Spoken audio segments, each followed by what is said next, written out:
जेने किंवा तेने पिढा वारे महाराज म्हणतात जर तुमचा माया नावाचा रोग घालवायचा असेल तर तुम्हाला एक करावं लागल ब्रह्मरस घेई काढा. आता काढा या शब्दाची व्याख्या आहे का मी काय काढा कशाला म्हणतात एकापेक्षा अधिक पदार्थाचं एकत्रीकरण केलं जातं त्याला म्हणतात काढा. फॉर एक्झाम्पल उदाहरणार्थ चहाचा काढा. चहा काढा नाही बरं लोक म्हणतात चहा पिल्यानंतर थकवा जातो.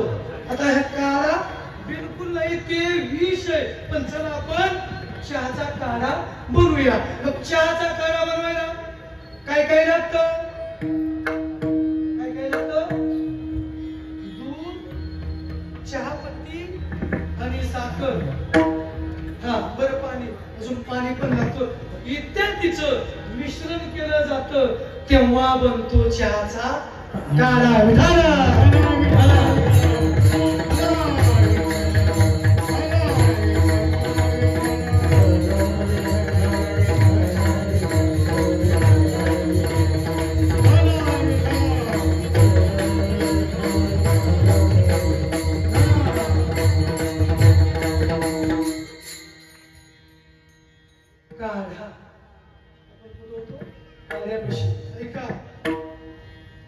ब्रह्मरस घेई काढा. महाराज म्हणतात अरे ब्रह्मरसाचा काढा घेतल्यानंतर तुझा पिडा नावाचा रोग वाढेल.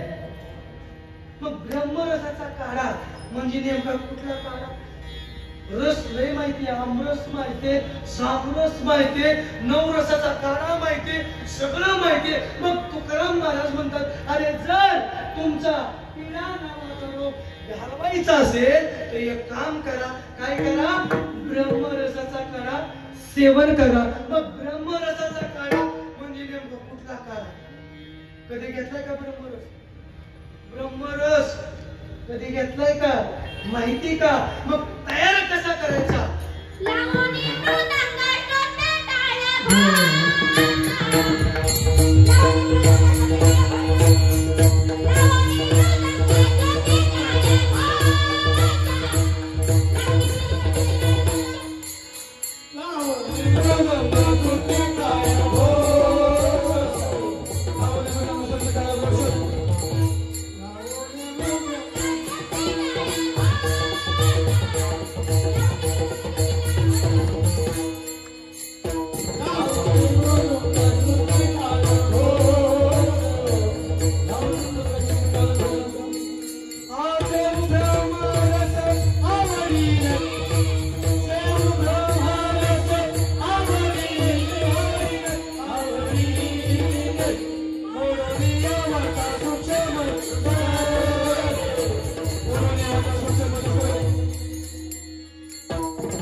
उत्सव संपन्न होण्याचं कारण एकमेव ती जी व्यक्ती, ती व्यक्ती आपले आमदार ज्यांच्यावर हा उत्सव मोठा होतोय.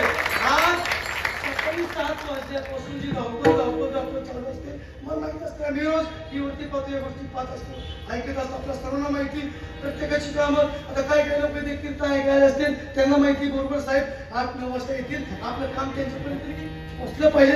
अशीही काही लोक आलेले असतात. एवढं सगळं करून सुद्धा ते कीर्तनामध्ये बसले आणि इतरांचे काम त्यांच्या डोक्यामध्ये असतात. आताच मी मागाशी बोलून गेलो संगमेश्वर कसली. आज संगमेश्वर मध्ये भूमिपूजन झालं. आज 35 कोटी निधी मंजूर झाला. त्याचं काम पूर्णपणे 95 कोटी रुपये. साहेब आम्हाला 10 किलो हजार बसतो. आम्हाला फक्त गुटीच नाही, आम्हाला गुटी कुणी सांगितलीच नाही. तुमचं नशीब आहे. मी यांना मगाशी बोलून गेलो महाराज, खरं तुमचं नशीब आहे. अशी प्रतिनिधी तुम्हाला मिळणं हे तुमचं नशीब आहे, तुमचं भाग्य आहे. आणि म्हणून मी मगाशी बोलून त्यांना बोलू इच्छितो की साहेबांचं समाजकारण 80% फक्त राजकारण दिसतं, ते करावं लागतं.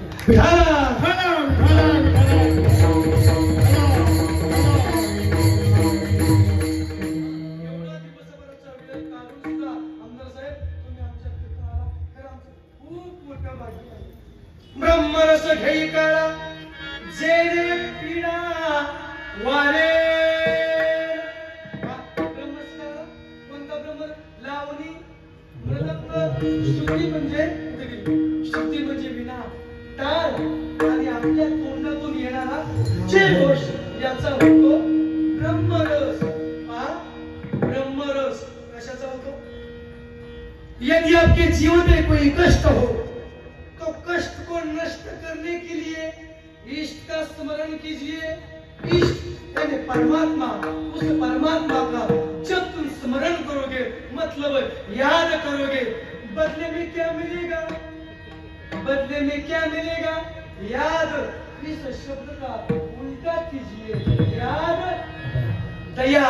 जब हम भगवान को याद करेंगे तब भगवान हम पर दया करेंगे.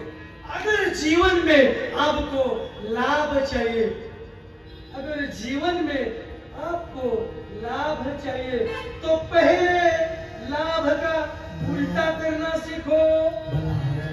पहले दूसरों का भला करना सीखो, फिर जीवन में लाभ ही लाभ होगा.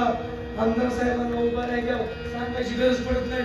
मी उभा राहिलोय, मला मतदान करा. का? कार्य सांगून जाते.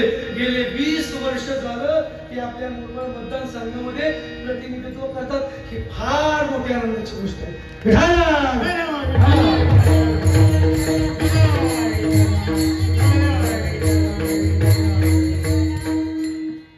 दोन तास जरी बोललो नाही पुढे तरी त्यांच्या कार्य मला सांगतो. इतकं मोठं कार्य, इतकं मोठं कार्य कोणी हे सांगतंय. गावात आल्यापासून आमचे दिवस मंत्री साहेब भेटले, त्यांनी सांगितलं जी भेटल ते सांगताय. साहेबांचं कार्य. मी मुद्दाम एका ठिकाणी थांबलो होतो चहा प्यायला. तिथे विचारलं तुमच्या परिसरामध्ये कोण प्रतिनिधित्व करतो, अमुक तमुक असं तसं.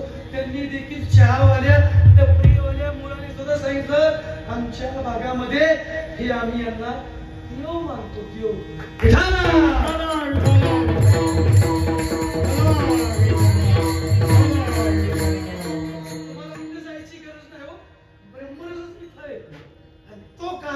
जर सेवन केला तर काय होईल? तेने पिढा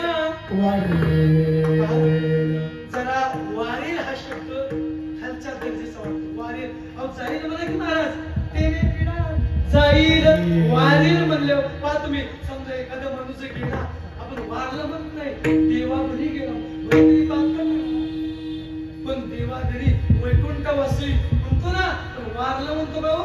नाही म्हणत. महाराज का शब्द वारला वापरता? कारण महाराजांना व्याकरण चांगलं माहित होतं. व्याकरण महाराजांना. महाराज म्हणले जर मी म्हटलं असतो ब्रह्मरस घेई काळा जेणे पिढा जाईल, त्यांना माहिती गेलेलं परत येतो, पण वाढलेलं परत येत नाही. महाराज कोणी म्हणतात माणसं मागते काय ना मोठ्या मागे येतो पण लोकांची लय भावना हे पोटाला आला ते पोटाला आला पोटाला कोणी येत असतं ही त्यांच्या पोटाला जात असतं ते पिढा अरे गोड माझं मी सुंदर वाक्य निर्माण करते पण ब्रह्मरस घेई काढा आणि मग जेणे पिढा वारे बदलापूर करणं एवढं सगळं मिळलंय ना मग गप बसावं ना घ्यावं माघारी यावं ना महाराज तुम्ही हे जे औषध तयार केले ते औषध आता तयार केले मग पूर्वीच मग मात्र तुकोबांना राग आला आणि महाराज म्हणतात अरे हे युग सोडा या भूतलावरलं पहिलं युग सत्ययुग त्या युगामध्ये हे औषध होत आणि घेणाराही होता याचा पुरावा माऊली ज्ञानेश्वर महाराजांच्या हरिपाठ या ग्रंथातील 14व्या अभंगामध्ये तिसऱ्या चरणात याचं उत्तर देतात